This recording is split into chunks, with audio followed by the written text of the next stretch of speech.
Hello, what is going on? It is Monday morning after Thanksgiving. I hope you all had a great Thanksgiving. I hope the new variant for COVID, hopefully that doesn't bother us.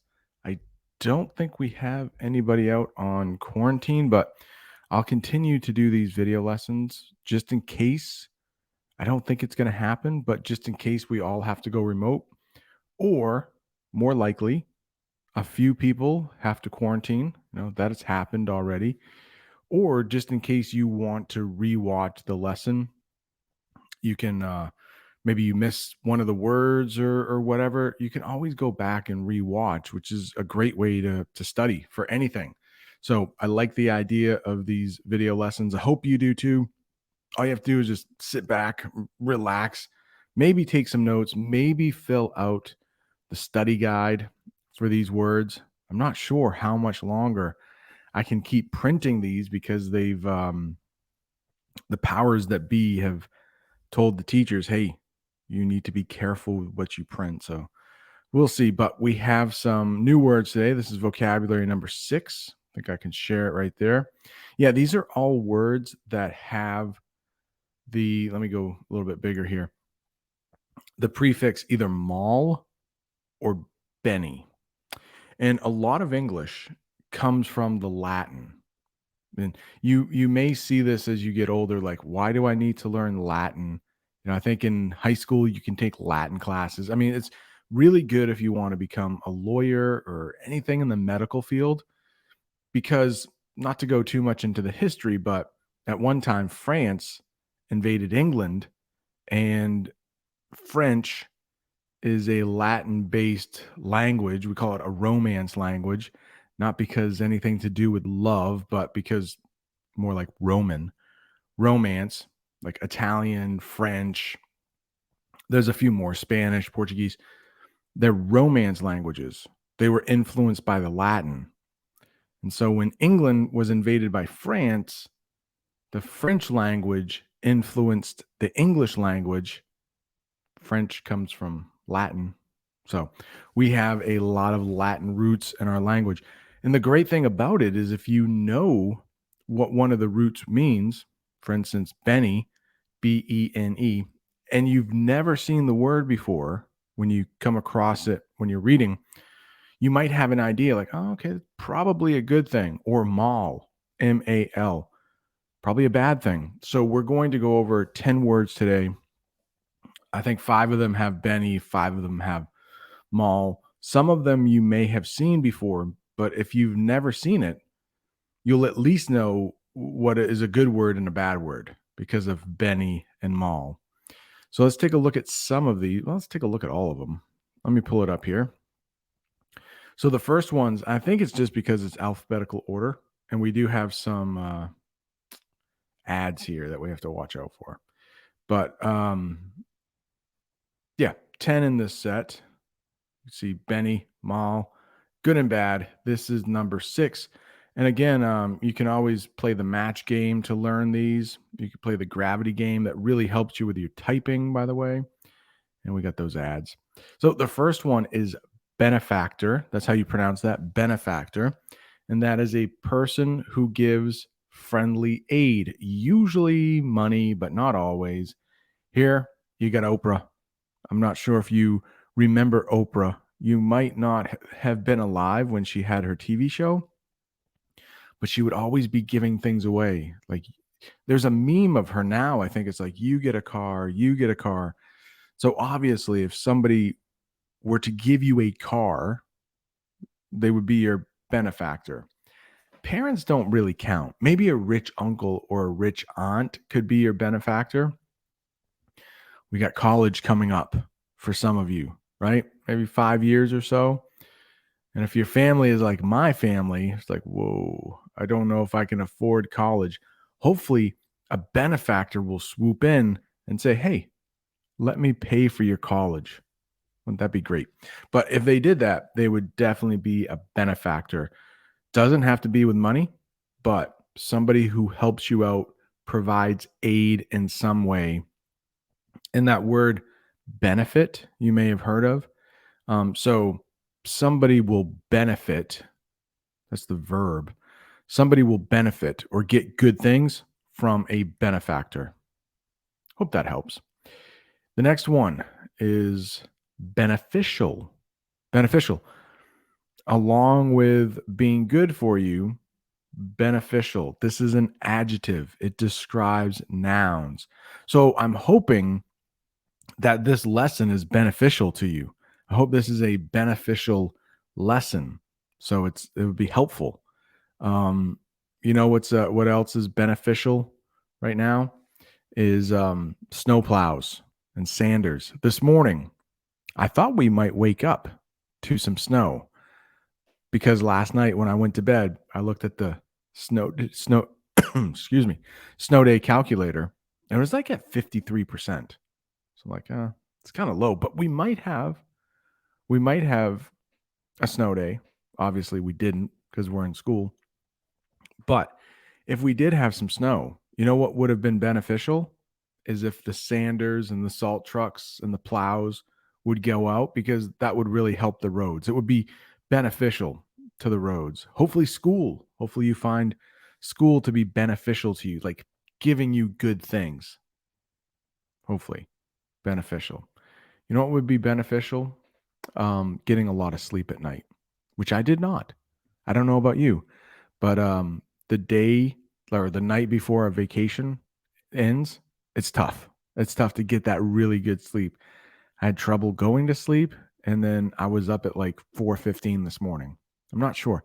So I didn't have a really beneficial, let's see, how can I put that in a sentence? Yeah, the sleep I got last night was not really beneficial to my day today. I think I'm going to be pretty tired later on.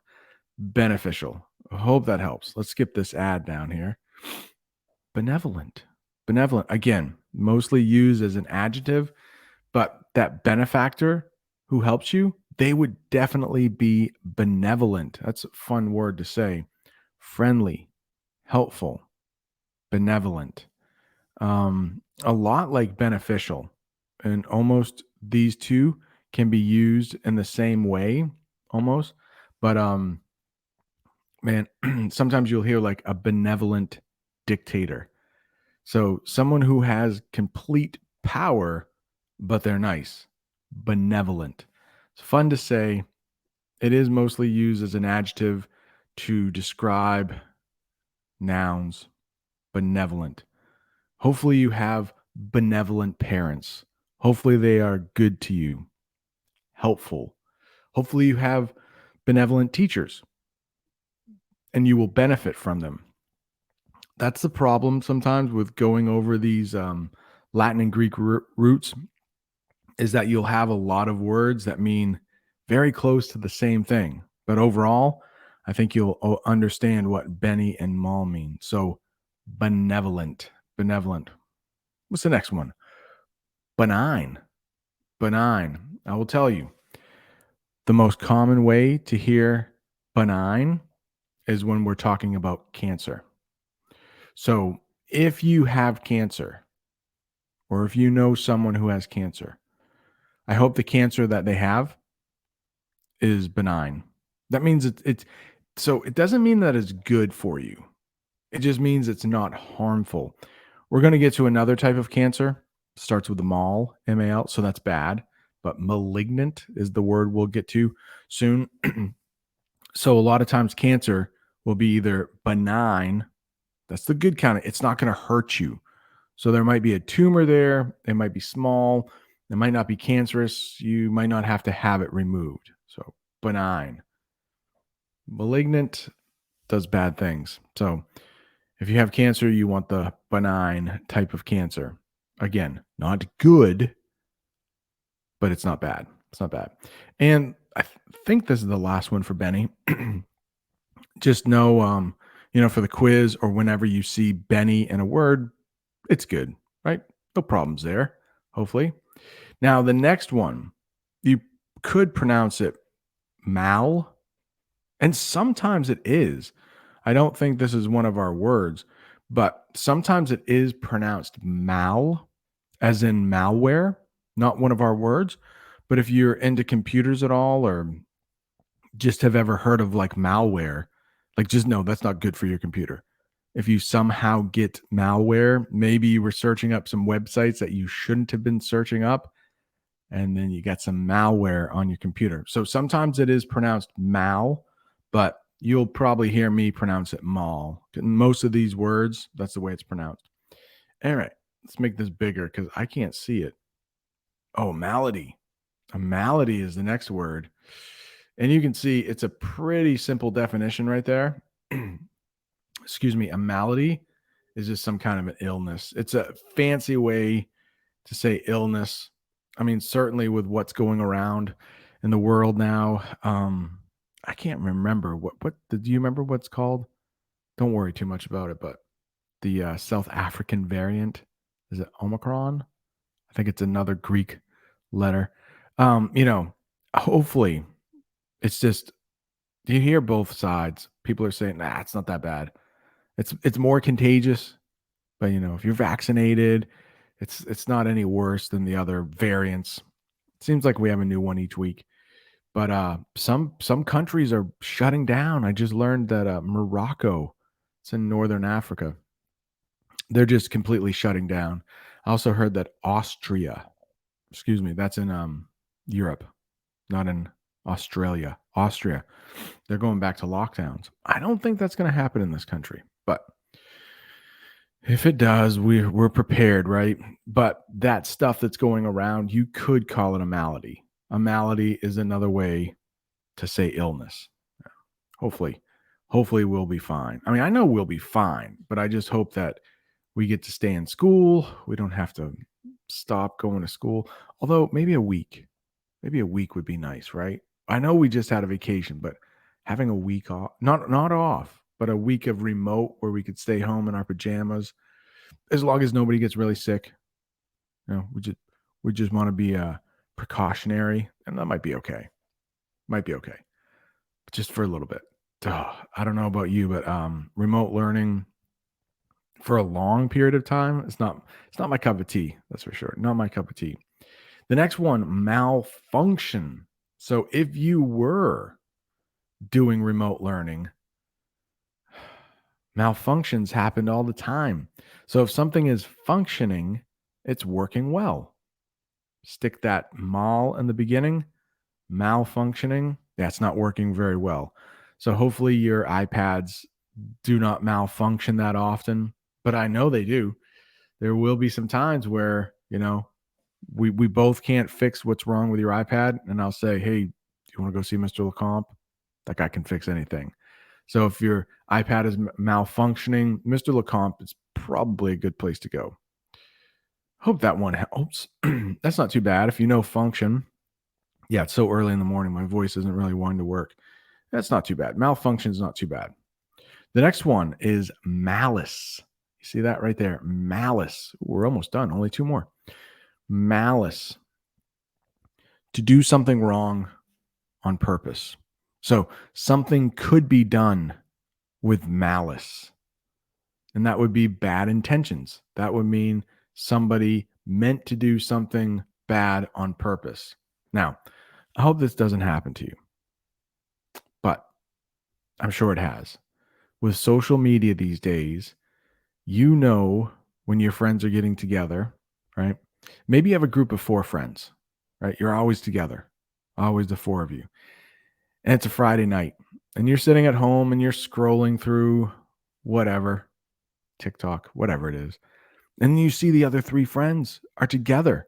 Maybe they just forgot to invite you. There would be no malice there. But if they get together and they purposely said, hey, we're going to leave this person out, and then we're going to post all over social media that we're together, well, they did that with malice. They did that with bad intentions, malice. So let's say you get into an accident. A lot of times it's an accident for a reason. There's no bad intentions there. It wasn't done on purpose. But